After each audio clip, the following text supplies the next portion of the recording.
จ้งอยู่นี่วะ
งานก็ไปรถขนาดป้านี่ไงเบิ้ง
ตัด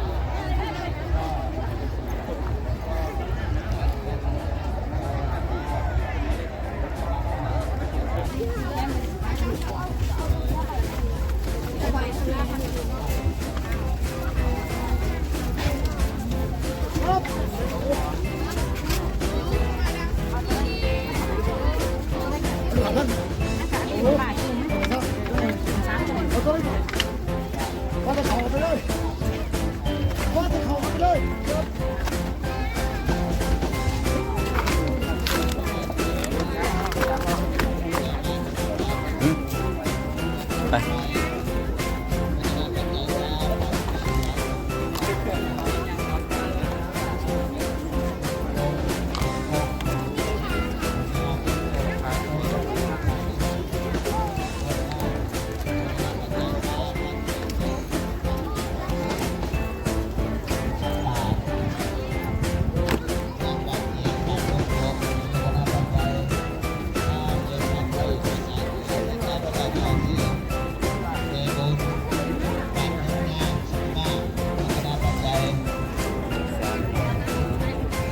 อันนี้งามอยู่ครับมันไก่ลาย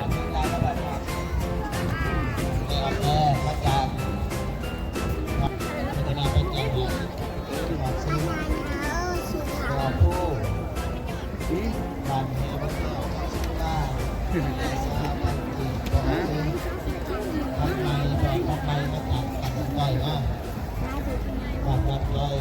อมือน้ำมือน้ำมือน้ำ อยากกินข้าวให้ปลูกพลานหิน ครับอยากกินกาแฟครับผมคนละนี้เลย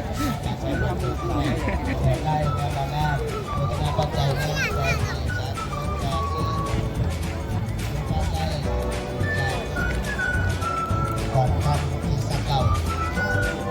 ที่สักเก่าที่สักเก่า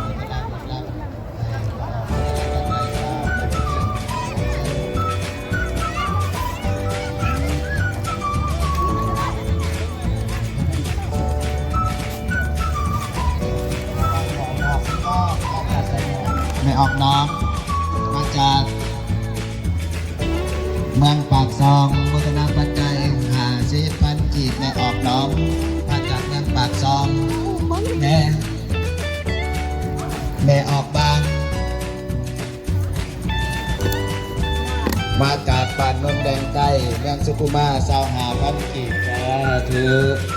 เป็นโศกเป็นไส้ได้พี่น้องเด้อเธอสุขใจสบายใจเด้อทุกคนทุกท่านติดตามมาด้วยไม่ออกเสียงไม่ออกซ่ามาจากบ้านสาลีโมทนาปัจจัย20,000 กีบออกจากบ้านสาลีจะนายสมบูรณ์20,000 กีบติดตามมาด้วยไม่ออกเสียงอุไลไม่ออกไล่มาจากเมืองปากซอง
บตำมันอีกครับ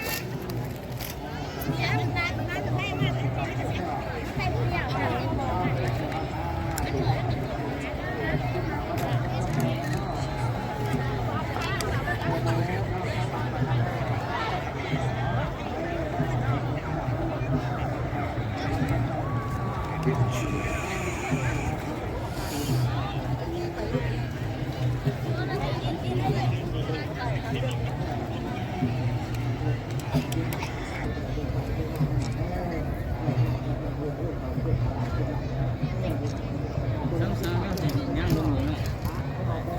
ไม่ถือนะ วัตถุจำปาสัพเพณีไม้มีภูมิมาเทวราสุขาเทวราอารักขาเทวรามาเทสักขะเทวรา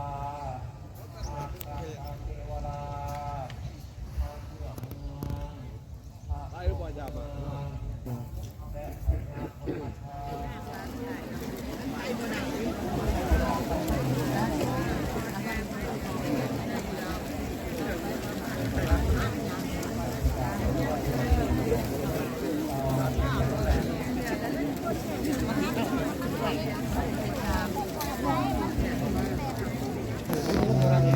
ไปแล้วก็ไปนะใช้ได้ใช้ได้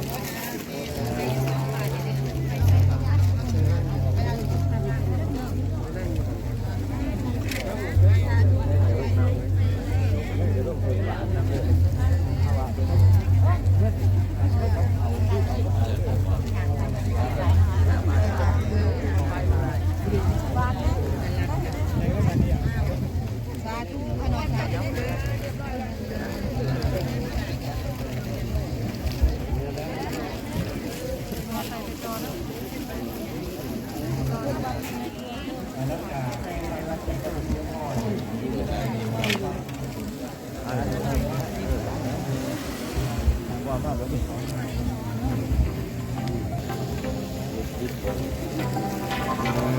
พื่อน